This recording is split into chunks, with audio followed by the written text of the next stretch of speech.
Hey, Mike here. I just wanted to let you know that you can listen to Dark Poutine early and ad-free on Amazon Music, included with Prime.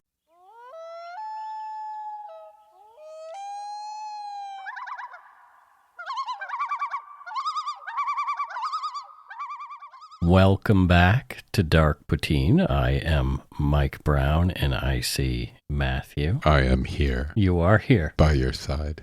Well, by my side virtually. Yes, metaphorically. Oh dear. How are things? It's getting hot. Holy smokes. Summer has finally kicked in. Yeah. I'm not sure how I feel about it yet. I like a little bit of the chill in the air. Ugh. No, we've had enough chill. It's time for a heat wave. There you go. The views, information, and opinions expressed during the Dark Poutine podcast are solely those of the producer and do not necessarily represent those of Curious Cast, its affiliate, Global News, nor their parent company, Chorus Entertainment. Dark Poutine is not for the faint of heart or squeamish. Listener discretion is strongly advised. We're not experts on the topics we present, nor are we journalists. We're two ordinary Canadian schmucks chatting about crime and the dark side of history. Let's get to it. Put on your toque, grab yourself a double-double and a Nanaimo bar. It's time to scarf down some Dark Poutine. You are responsible for obtaining and maintaining at your own cost all equipment needed to listen to Dark Poutine. Dark Poutine can be addictive. Side effects may include, but not be limited to, pausing and questioning the system, elevated heart rate, pondering humanity, odd looks from colleagues as you laugh out loud at work, family members not into true crime worrying about you. Positive side effects may include some perspectives and opinions that you disagree with, as well as some wokeness and empathy. If you don't think Dark Poutine is for you, consult your doctor immediately.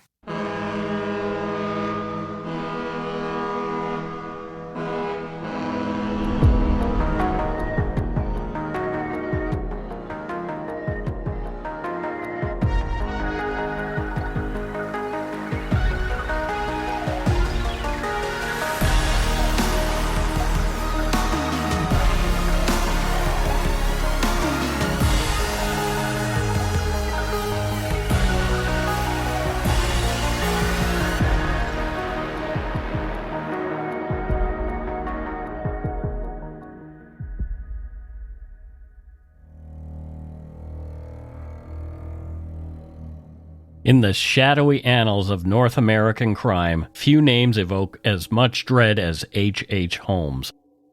A master manipulator, a conman, and a predator who thrived in the chaos of a rapidly changing world, and the man often called America's first serial killer. Born Herman Webster Mudgett, Holmes's reign of terror began in Chicago, where he constructed his infamous murder castle, a labyrinth of hidden rooms, trapdoors, and secret passageways designed to lure and dispatch his victims during the bustling days of the 1893 World's Fair. But Holmes's evil did not respect borders. His murderous path would ultimately stretch into Canada. During his murderous career in 1894, Holmes claimed the lives of his accomplice, Benjamin Pitezel, 38, and three of his youngest victims, Benjamin's children, Howard Pitel, 8, in Indianapolis, and later in Toronto, Pitezel's daughters, Alice, 15, and Nellie, 11. Their tragic deaths in a quiet Toronto neighborhood forever linked Holmes's legacy to both sides of the border. This is Dark Poutine episode 373, The Canadian Crimes of H. Holmes, the Pitezel Sister Murders.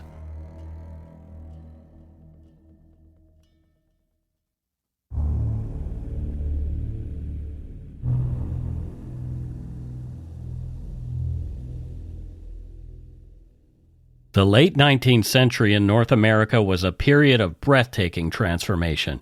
A continent amid rapid industrialization, urbanization, and technological innovation.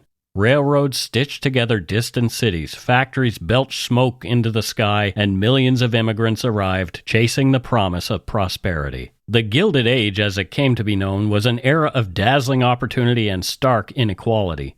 In bustling cities like Chicago, fortunes were made and lost overnight. The 1893 World's Columbian Exposition, a grand event that drew millions, stood as a monument to progress and ambition, showcasing the wonders of a rapidly modernizing world.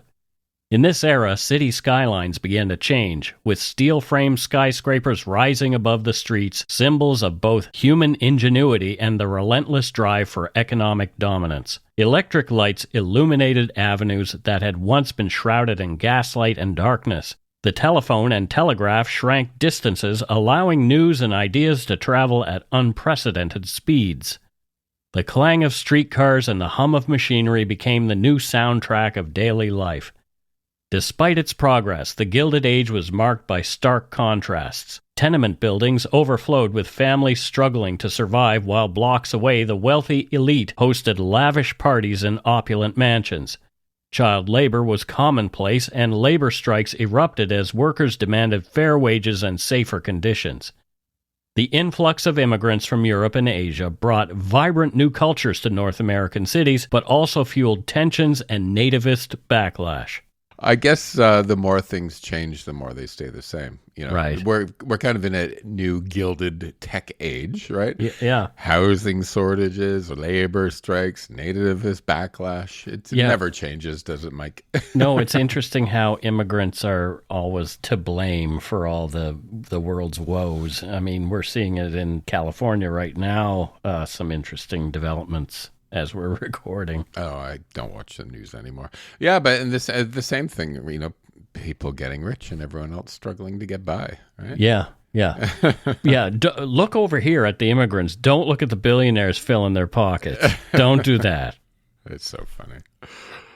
I don't know how funny it really is. I meant that in a sad way. I know. The World's Columbian Exposition in Chicago was the crowning achievement of this era, a sprawling fairground of gleaming white buildings, electric fountains, and technological marvels. Visitors were astonished by the first Ferris wheel, sampled exotic foods, and gazed in awe at exhibits from around the globe. The fair was a celebration of human progress, a testament to what could be achieved through innovation and determination. It was, as one contemporary observer wrote, quote, "a vision of the future, dazzling and full of promise," end quote. Beneath the gleaming surface, darkness lurked. None darker than the shadow cast by a man who would become synonymous with evil, H. Holmes. Herman Webster Mudgett was born in 1861 in the small town of Gilmanton, New Hampshire. The son of a respected doctor, Mudgett grew up in a middle-class family surrounded by the trappings of rural respectability and the expectations of a bright future. From an early age, Herman exhibited a keen intelligence, one that was often put to dubious use. He was known to cheat on exams and manipulate his classmates, early signs of a cunning mind capable of both charm and deceit. His fascination with anatomy and death was evident even as a child, foreshadowing the macabre path he would later take.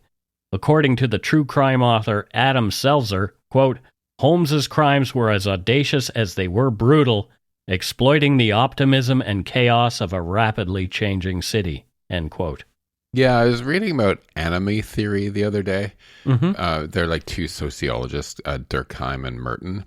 So anomy is spelled A-N-O-M-I-E. Yeah. So, Holmes was operating during this Gilded Age when traditional values, structures, things were eroding, lots of change.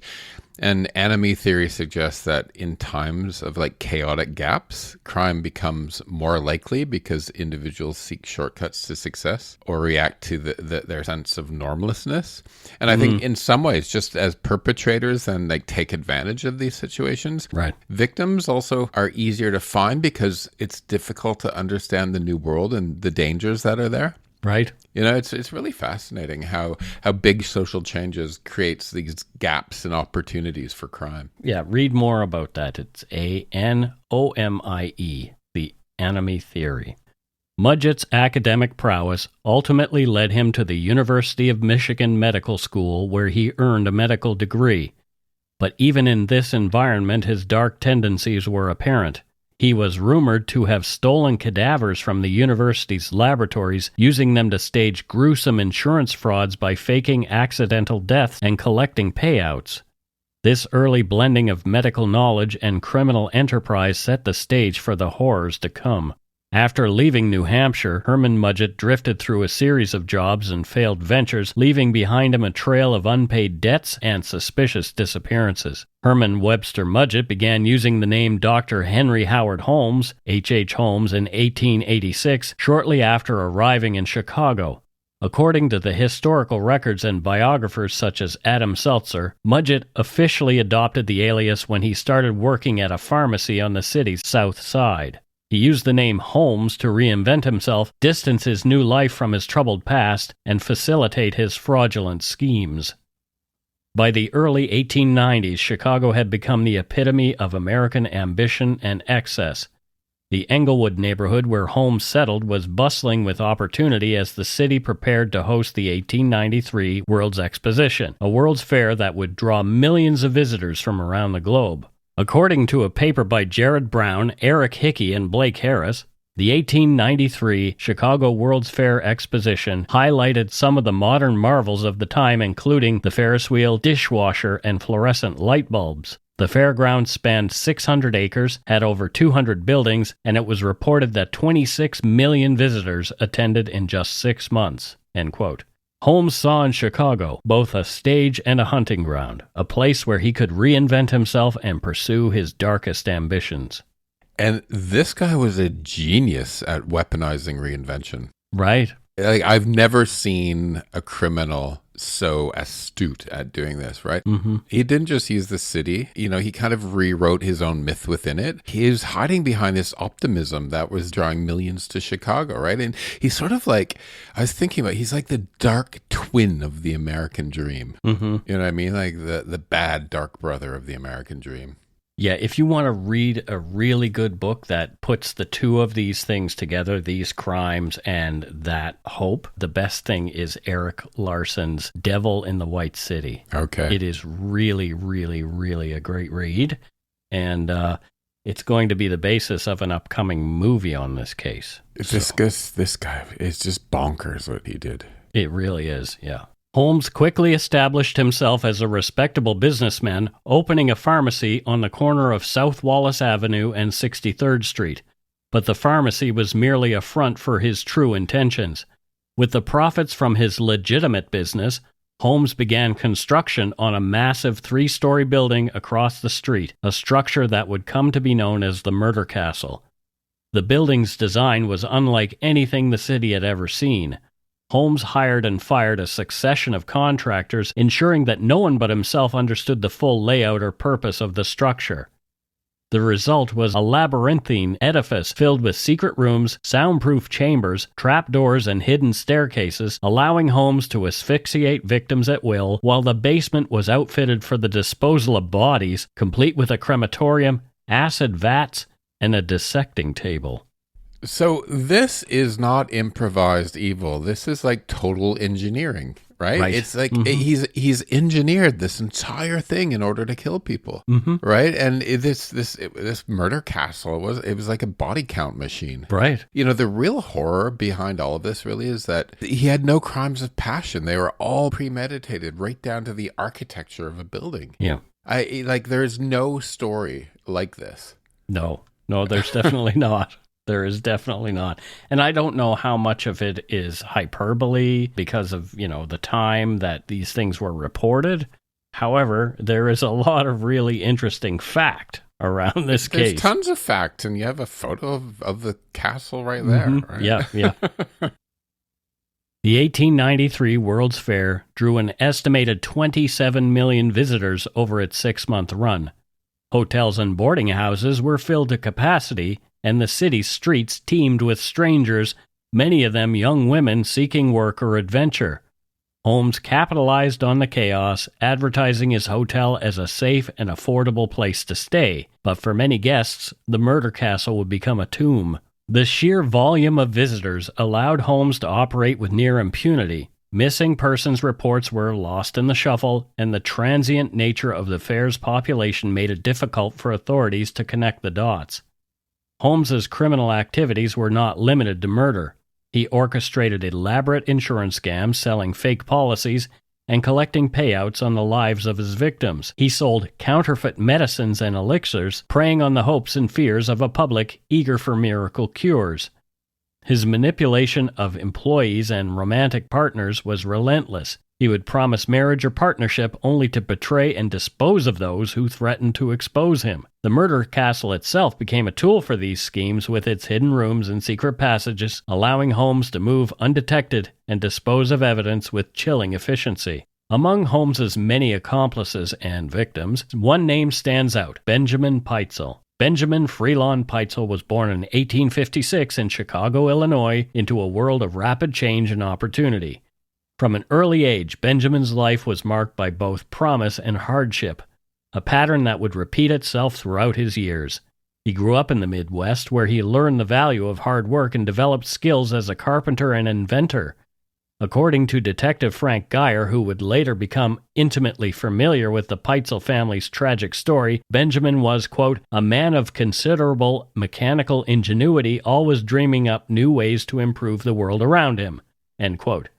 Pitezel's talents as a carpenter were matched only by his relentless ambition. He was known to move frequently, seeking out new opportunities and trying to provide for his growing family. By the late 1880s, Benjamin had married Carrie Alice Canning, and together they would eventually have 5 children: Desi, Alice, Nellie, Howard, and Wharton. The family's fortunes ebbed and flowed, with Benjamin's inventive spirit sometimes leading to small successes, but more often to financial instability. Pitezel chased drink as much as he chased money. He was always chasing the next big thing, writes Eric Larson in The Devil in the White City, but prosperity seemed to slip through his fingers no matter how hard he tried. Despite his best intentions, Benjamin's life was not without its shadows. He had brushes with the law, and he was no stranger to schemes that skirted the boundaries of legality. As historian Harold Schechter notes, quote, Pitezel was a man who walked the line between legitimate enterprise and outright fraud, never quite able to escape the lure of easy money, end quote. His criminal record was not extensive, but it was enough to make him susceptible to the influence of more dangerous men.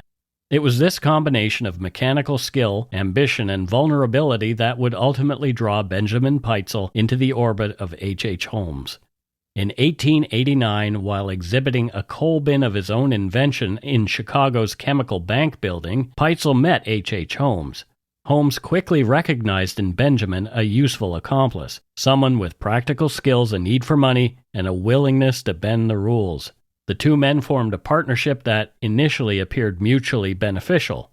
Holmes provided the capital and the schemes, while Pitezel supplied the labor and the technical know-how. Their business relationship deepened over the next several years, with Pitezel becoming Holmes's right-hand man. He helped Holmes with various construction projects, including work on the infamous murder castle in Englewood. According to Geyer, quote, Pitezel was Holmes's tool, his creature, end quote. A man who did as he was told, often without questioning the true nature of Holmes's plans. Yeah, there's something sort of tragically Victorian about Pitezel. Yeah. This man of modest and ingenuity drifted into the orbit of this stronger personality and never escaped. Yeah. It's a dynamic sort of as old as Faust, right? This talent seduced by charisma. And I always find it fascinating how people like this meet each other. Over and over again, history is replete with stories like this where somebody takes advantage of somebody. The person taking advantage may have real intelligence or just have low cunning. Yeah. Is able to wheedle their way into someone's life and use them and abuse them. Yeah. I feel Pitezel's story very personally. I'm not going to get into why. Some know. Despite all his loyalty, Benjamin remained largely unaware of the full extent of Holmes's depravity. He was drawn into a series of scams, including arson and insurance fraud, but there is little evidence to suggest that he understood or approved of the murders that Holmes was committing behind closed doors. Quote, Benjamin was a man desperate to provide for his family, writes Deidre Baer, and in Holmes he saw a means to an end, not a monster in the making, end quote.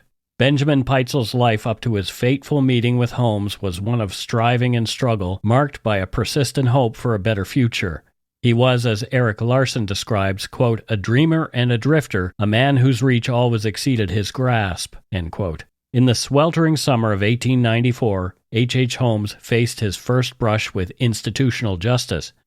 On July 25th, St. Louis authorities arrested the 34-year-old swindler for selling mortgaged property, a charge stemming from his practice of using the same collateral for multiple loans. Though quickly released on $1,000 bail, equivalent to $35,000 today, this brief incarceration proved fateful. Holmes shared a cell block with Marion Hedgepeth, a notorious train robber serving 25 years for his role in the 1892 Denver Atlantic Express robbery that left 3 guards dead.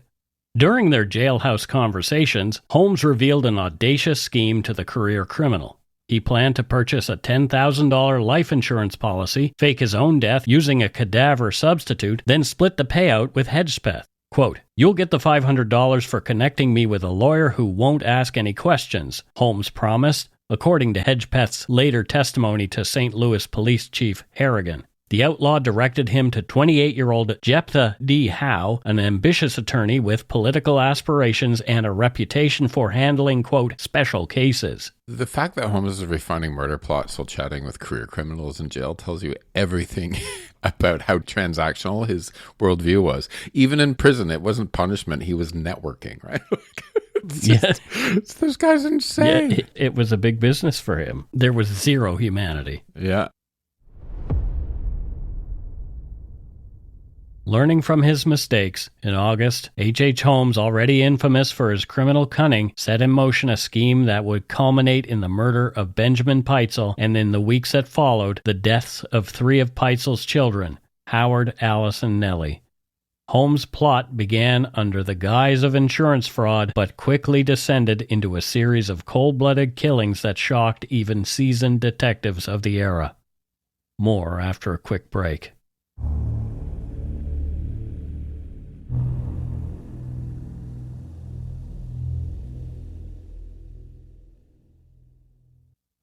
And we are back. Matthew, thoughts so far? What strikes me most is how easily evil can wear a friendly face in this case. Holmes wasn't lurking in alleys. He wasn't hiding in the woods. He was shaking hands, signing contracts, charming landlords. Right. He was so good at being seen as ordinary. That's the part that chills me. Not just the violence, but the calm, calculated performance that came before it, right? Like he performed everything before it. And I think the most terrifying thing is nobody really stopped him for years, you know? So we're so used to thinking that danger will look like danger. Right. Right? But here it looked like a businessman, a doctor, a travel companion, or a caregiver, right? Just right there in front of you, and nobody recognized it. I think that and the banality of this individual makes him probably one of the scariest people that I've ever talked to. Yeah, because you're like, would I have been able to see who threw him? I don't know if I would have, right? Honestly. In late August 1894, on Callow Hill Street in Philadelphia, Eugene Smith, a house carpenter and aspiring inventor, was lured by a sign reading B.F. Perry, patents bought and sold, into the orbit of a man believed to be Perry, but who was in fact Benjamin F. Pitezel. Holmes, a frequent visitor, was soon identified by Smith as the mysterious man who would ascend the stairs exchanging secret signals with Perry. According to Detective Geyer's book, quote, Smith never saw this man at the house but once, but he afterwards identified him as H.H. Holmes, end quote. On September 3rd, Smith returned to the patent office only to find it empty. The next morning, his curiosity led him upstairs where a ghastly sight confronted him. According to Geyer, quote, lying prostrate on the floor, with his feet toward the window and his head to the door, was a man dead, the face disfigured beyond recognition by decomposition and burning, and surrounded by apparent evidences of an explosion, end quote. The coroner's inquest noted the peaceful posture of the body, the burns on the left side, and a broken bottle, pipe, and burnt match nearby. Yet the autopsy revealed a more sinister truth. The stomach exhibited alcoholic irritation and emitted a strong odor of chloroform. The coroner's physician testified that he believed death was due to chloroform poisoning. Investigators had to answer whether this was a suicide, an accident, or murder. Geyer wrote that the investigators wondered, quote, if he had inhaled chloroform, how came this drug in the stomach, end quote. Pitezel's body lay unclaimed in the morgue for 11 days before being interred in a potter's field.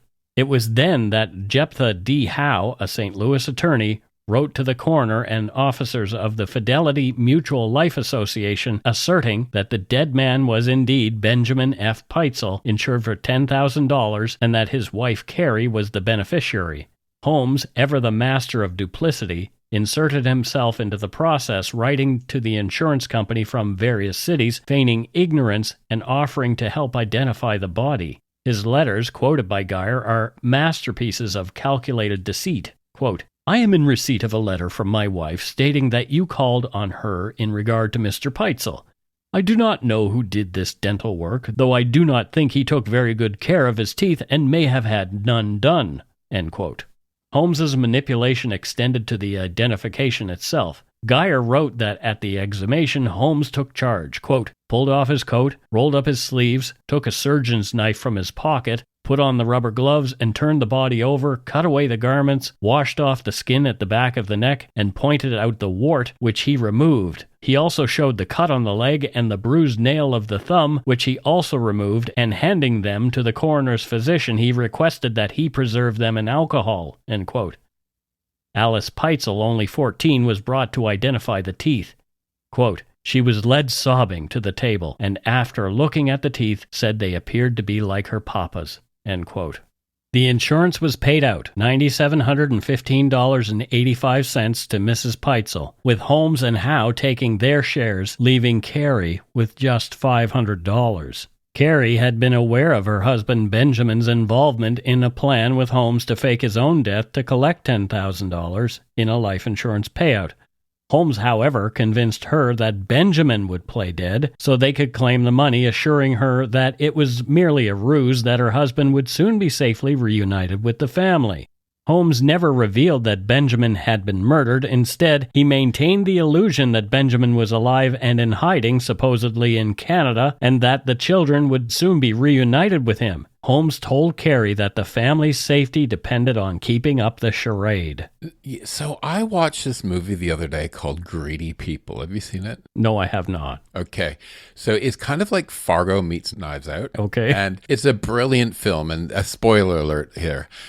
Anyone who tries to profit for a murder that happens in the movie, either the original culprits who planned it or the ones who sort of stumble into the story and find themselves with an opportunity to like take something, everyone ends up dead. Anyone who's greedy in the movie ends up dead. Oh, wow. The entire cast is almost killed by the end of the film. That's fun, though. It's a great message. It's not that greed kills. It's the moment someone decides to take advantage, even when it isn't their plan, that's when trouble starts. And, Holmes wasn't just a killer. He was a magnet for people chasing easy money. Sure. And they all got burned. Yeah. Right? Even Carrie, who thought this was some harmless little insurance scam to help the family, she didn't realize she just funded her husband's murder and handed her kids over to a guy who'd kill them next. Yeah. And the lesson, when greed's in the mix, no one's safe.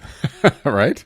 Yeah, people are blinded by the promise of a little bit of loot. So even if you think you're getting into something where you're just bending the rules a little, watch out. I think that's the moral of the story here. Yeah, I think so too. The next act in Holmes's scheme was to separate the Pitezel children from their mother. Alice, Nellie, and Howard were taken under Holmes' care, ostensibly to be reunited with their father. Carrie, exhausted and trusting, allowed Holmes to take Alice to Philadelphia for the identification, after which Holmes took her to Indianapolis, then to Cincinnati, where Nellie and Howard joined her.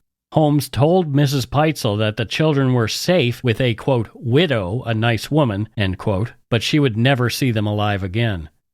Geyer recalled Carrie's confusion and heartbreak. She said, quote, I have not seen Alice for 2 months and have not seen the others for, she trailed off, unable to finish.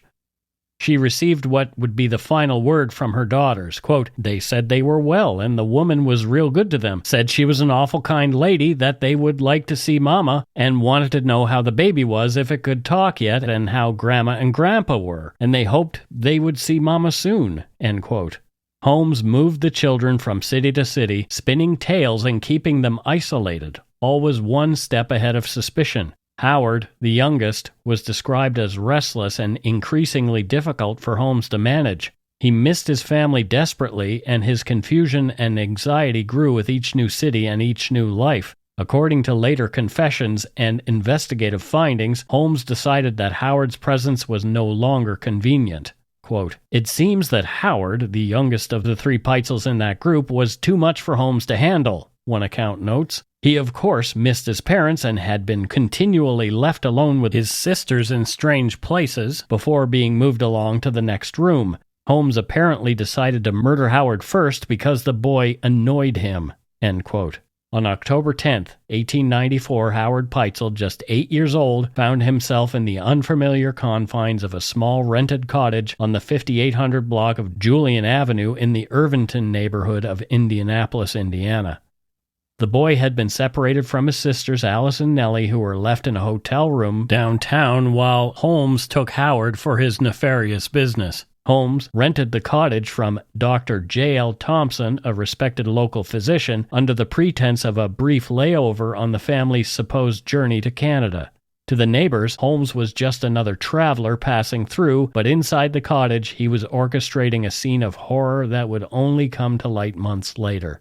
Holmes's preparations for the murder were meticulous. He had a wood stove delivered to the cottage, a strange request for a brief stay, but one that would become gruesomely significant. Holmes visited a local pharmacy to purchase drugs which he would later use to sedate and kill Howard. He also stopped by a repair shop to have his knives sharpened, ensuring that he could dispose of the boy's body with chilling efficiency. The murder itself was carried out with cold detachment that would later shock even hardened detectives. Holmes poisoned Howard, then showing no more emotion than if he were disposing of refuse, quote, cut up his body and proceeded to burn it with as little feeling as though it had been an inanimate object, end quote. What Holmes could not destroy in the flames he buried in the basement, leaving behind only the faintest traces of the boy's existence. And this is the saddest part of this whole story. These poor kids who are in the middle of all the schemes of the adults in their lives. Yep. And they're the ones that paid the ultimate price in horrible ways. Their mother and father were, blinded, like we said before, by the idea that they might get some money. And the kids were essentially in Holmes's way. He didn't care. The parents weren't guilt-free in this, No. But they also paid a price much bigger than what they were involved in. And who knows, Holmes might have had plans to kill Carrie later on. After all, she knew what he had done.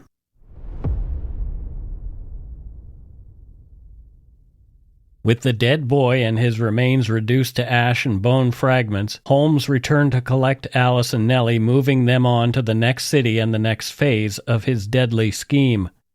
The cottage on Julian Avenue stood silent, its secret hidden in the stove and beneath the floorboards. It was not until Detective Frank Geyer, following a painstaking trail of aliases and false leads, arrived in Indianapolis months later that the truth was discovered. Geyer's search led him to the cottage where he discovered, quote, Howard's teeth and pieces of his bones in the chimney, end quote. The grisly find confirmed what many had feared. Howard Pitel had been murdered and incinerated by the very man who had promised to protect him. In late October 1894, H.H. Holmes crossed the Canadian border with Alice and Nellie Pitezel in tow.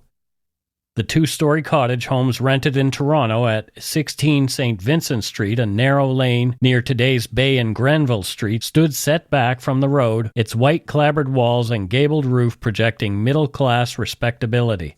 Neighbors later recalled Holmes' peculiar behavior, his insistence on carrying a large steamer trunk into the house himself, his refusal to let local women help with the motherless girls, his midnight visits to the drugstore for unspecified medicines. Inside the Holmes cellar became central to Holmes' murderous plans. Detective Frank Geyer would later describe it as a, quote, dank, earth-floored space, barely 5 feet high, its limestone foundation walls sweating with groundwater, end quote. It was accessible only through a trapdoor hidden beneath a rug in the parlor. For 3 days, Holmes maintained the charade of paternal care. Alice wrote an unsent letter to her mother on October 23rd, preserved in Holmes' possession. Quote, Dear Mama, we are at last in Toronto and expect to see Papa tomorrow. The house is comfortable, though rather lonely. Mr. Holmes has gone to arrange our passage to England. End quote. This fiction dissolved on the night of October 25th when Holmes summoned the girls to the parlor. Under the flickering gaslight, he produced a wooden trunk, 4 feet long, 2 feet deep, its interior lined with torn newspaper. Quote, "Your father wants you to hide here as practice for the ocean voyage," he explained, his voice calm as he showed them how to curl their bodies into the cramped space. The murder unfolded with methodical cruelty. Once the girls were willingly inside, Holmes secured the trunk's brass latches and inserted a rubber hose through a pre-drilled hole in the lid. The other end connected to the gas jet above the parlor's chandelier. As natural gas hissed into the confined space, Holmes left for dinner at a nearby tavern, later telling police, quote, "He enjoyed a mutton chop and 2 pints of ale while they suffocated," end quote. When he returned 3 hours later, the thrashing and clawing at the trunk's interior had ceased. What a horrible way to die. Yeah. And he doesn't feel anything from his cruelty, does he? No. He doesn't feel any guilt or remorse. Not at all. Not even the remotest hint of humanity. No. Very, very dark. By Holmes's later admissions, the disposal of the bodies required macabre ingenuity. Stripping the girls naked to prevent identification through clothing, Holmes carried them one by one down to the cellar. Neighbors reported seeing him purchase a shovel and lime from a hardware store on College Street the following morning. Using the tool, he excavated a pit 3 feet deep in the cellar's northeast corner, the damp earth yielding easily to his strokes. Alice was laid on her side, hands folded as if in prayer. Nellie, placed face down atop her sister, her distinctive club foot protruding at an awkward angle. He sprinkled lime over the bodies to accelerate decomposition, then replaced the soil and smoothed the surface with the shovel's flat edge.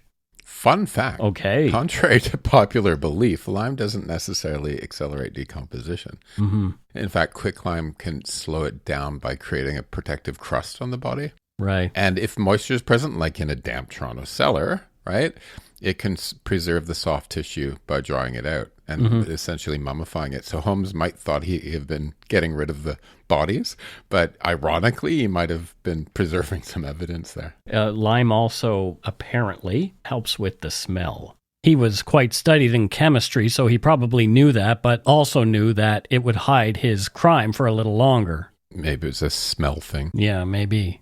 Holmes's cleanup of the crime scene betrayed his clinical detachment. He burned the girls' dresses and undergarments in the kitchen stove, the acrid smoke drawing complaints from next door.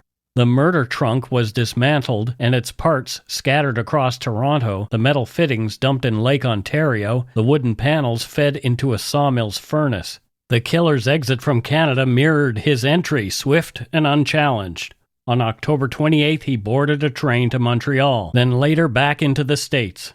The unraveling began on July 15, 1895, when Detective Geyer, tasked with finding the missing Pitezel children, armed with hotel registers and railway timetables, traced Holmes' path to Toronto. Detective Geyer's investigation was a masterclass in methodical police work. In Detroit, he found the Stebbins Hotel register, where Alice had written a letter to her grandparents, quote, "We are all well but lonely for home. Mr. Holmes says we'll see Papa soon." Toronto detective Alf Cuddy joined him at the St. Vincent Street residence, now occupied by a new tenant who reported, quote, "a dreadful stink from below the floors," end quote. The pair pried open the cellar trapdoor, their lanterns casting long shadows over the packed earth. Geyer's shovel struck something solid at 3 feet, a human femur still clad in decomposing flesh. Quote, "The odor was such that we had to retreat repeatedly for fresh air," he wrote in his official report. When fully exposed, the bodies lay as if tossed carelessly, the other girl's arm encircling her sister in a final embrace, end quote. Forensic identification relied on grim details. Alice's distinctive overbite matched dental records from Philadelphia. Nellie's club foot confirmed her identity despite the missing feet, likely removed post-mortem by Holmes to thwart recognition. A wooden toy snake egg discovered beneath a floorboard by the Holmes' current residence provided final confirmation of the identities of the bodies when Carrie Pitezel identified it as Nellie's favorite toy. In the aftermath, Toronto police discovered Holmes had scouted multiple locations before settling on St. Vincent Street. A boarding house on Jarvis Street rejected his application due to, quote, the man's shifty eyes and reluctance to provide references, end quote. The cottage's elderly landlord, Mrs. Adelaide Morrison, later testified she'd been charmed by Holmes's, quote, gentlemanly manners, end quote, and his story of needing temporary lodging for his wards. By the time authorities exhumed the girls' bodies, Holmes was already in Moyenmensing prison, spinning tales of Minnie Williams, a fictional accomplice he claimed had killed the children during a botched custody transfer. And the moral of this story is trust your gut and check your references. Right. He's turned away at some boarding houses. Well, Minnie Williams, I mean, she did it. My great-grandmother's name was Minnie, and I'm going to say she did not help, and she lived in this time. I'm going to say she did not help him. Nobody's named Minnie anymore. No. It reminds me of my grandmother's cousins, Nellie and Winslow. Winslow. Anyway. The physical evidence quickly exposed Holmes's lies. Scorch marks on the cellar walls matched burns from Holmes's chemical experiments in Chicago. Soil samples contained traces of chloroform and potassium cyanide, substances he'd purchased from a Toronto apothecary under the alias Albert Archer. Most damningly, the girls' unsent letters discovered in Holmes's possession chronicled their journey from hopeful anticipation to dawning terror. Quote, Mr. Holmes says we must be very quiet, Alice wrote in her final note, the ink blurred by what investigators believed were tear stains. I think Papa must be in trouble. End quote. Holmes, meanwhile, was arrested in Boston, not for murder, but on a charge of horse theft from Texas. When confronted, he continued to weave his lies, insisting that Pitezel was alive and the children were with him in South America. But as the evidence mounted, Holmes shifted his story, admitting at last that, quote, Pitezel's death was necessary to my plans. The children knew too much, end quote. Holmes's own words extracted during his Philadelphia jailhouse confession laid bare the calculated nature of the murders. Quote, the girls had to be disposed of. They knew about their father's death in Philadelphia. Children talk, you see, end quote. Holmes was found in the possession of a diary, a lock of auburn hair between the pages. He admitted the hair belonged to Alice Pitezel, and he had preserved it as a trophy. The trial that followed revealed the full extent of Holmes's crimes.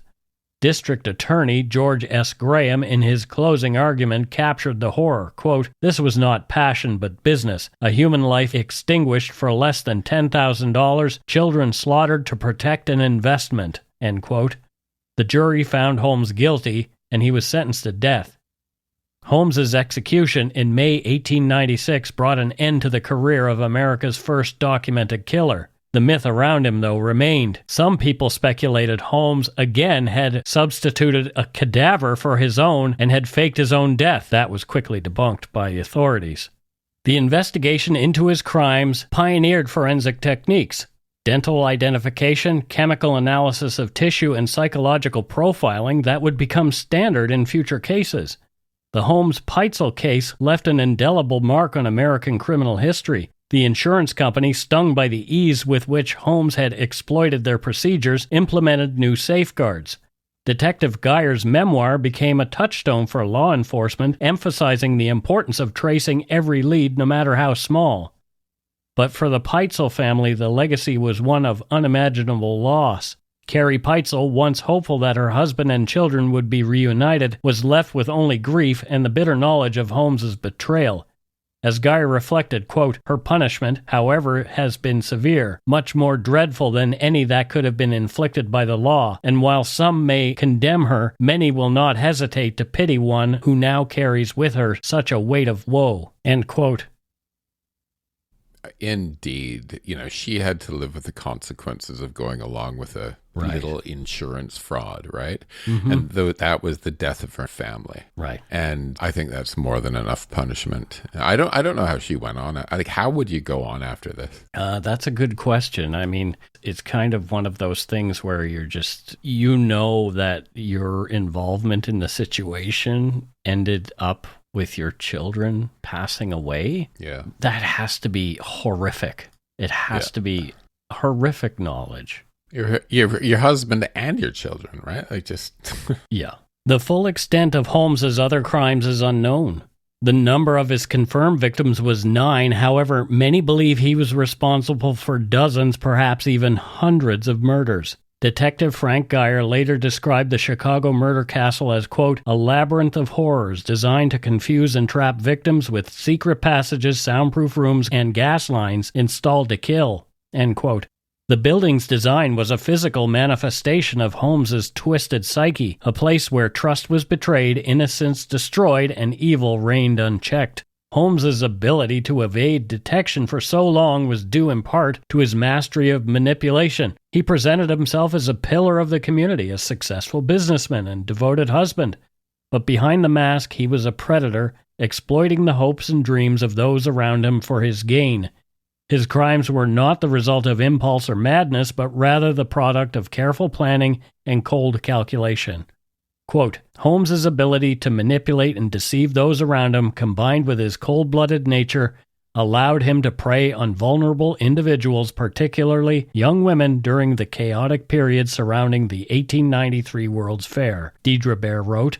As Holmes's crimes had finally seen the light of day, the city of Chicago began to reckon with the horrors that had unfolded in its midst. The murder castle, once a symbol of ambition and success, was revealed to be a house of nightmares. The actual numbers of Holmes' victims may never be known. What is certain is that Holmes' reign of terror left an indelible mark on the city and the history of crime in North America. And that's it for Dark Poutine episode 373, The Canadian Crimes of H.H. Holmes, The Pitezel Murders.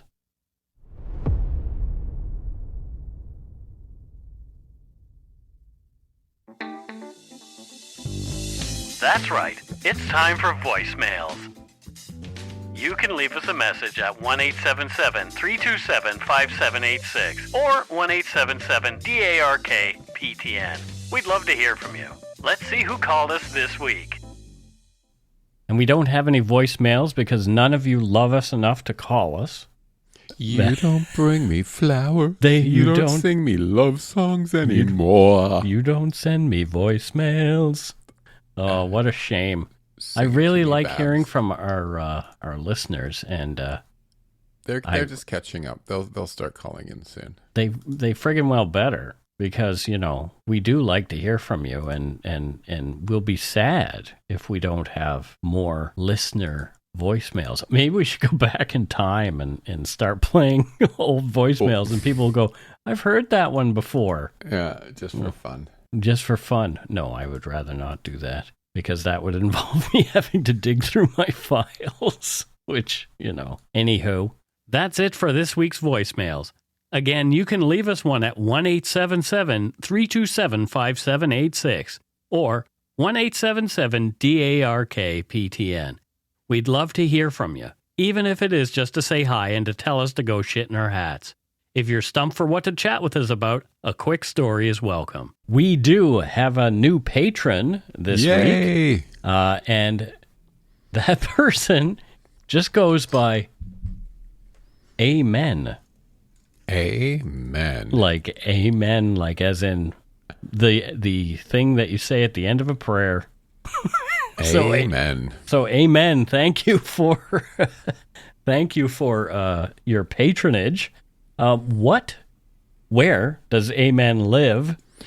And Chicago. What does Amen... Okay, Amen lives in Chicago, because we were talking about Chicago today. And what does Amen do there in Chicago?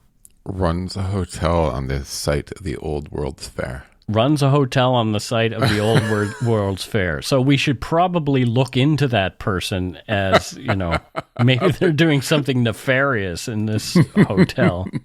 Well, we don't want to offend our latest patron, so no, we know you're not. We know you're a kind person and you're doing good things. Amen in Chicago, I think, does the riverboat tours in reality. Riverboat tours. I have a rule when you visit a city: if there's a river that goes through it, do a riverboat tour, because it gives you a vantage point of the city that you don't see from anywhere else. Okay. That makes sense. I like a good riverboat tour. You know? And you get some agree, distance as well, because you get some distance, because usually there's roads on either side of the river, right? So you actually could get some space, and so you're not on a street with buildings right beside you. You can get this different perspective. I don't know. It's just one thing I realized over my life. Yeah. Well, there you go. Yeah, I've done riverboat tours in a lot of the cities that I visited. Paris is really nice from a tour in the Seine, for example. Yeah. All righty. We do have a donut money donor, and that person's name is David Beya. Bea, would you say, Matthew? Or Bea? Yeah, David Bea. David Bea. Been listening since about late 2018, but I have always been a few months behind. The pandemic slowed me down as I typically listen during my daily commute. I finally caught up in May. I have never paid for a free service online before, so that speaks volumes about your podcast and the power of cognitive dissonance. Years of feeling guilty as I listen to the names of all the other contributors. I am Dave, husband, father, and federal public servant. Matthew can decide which department from Ottawa. Well, thank you, Dave. Dave from Ottawa. So what federal public service does Dave work for, Matthew? He works for the Ministry of Aliens. The Ministry of Aliens? I didn't know there were such a thing. Well, we're not supposed to know. But okay, so what does he do there? I'm curious. Keeps them all in line. He's sort of like... keeps the aliens in line? Yeah, what was that show? Men in Black. He's sort of like the Canadian Men in Black. But okay. Like, yeah. So Dave is responsible for making sure that we don't find out that they live among us. Well, there you go. Yeah. Thank you so much, Dave. Much appreciated. That's really kind of weird and creepy. I like it. I wish there were more people who worked for the Ministry of Aliens that we could actually talk to. His office, you know that Louise Bourgeois spider in front of the National Gallery? Yeah. His office is actually a secret office right underneath that spider. Under the spider. Ooh. Yeah, because that spider was actually, like, it's just, it was an alien that she copied because she's an alien as well. Oh, well, that's fun. Yeah. That's really fun. Thanks to all our patrons and Donut Money donors, past and present, for your generosity. It helps to keep the show going. You can become a patron of Dark Poutine at patreon.com/darkpoutine.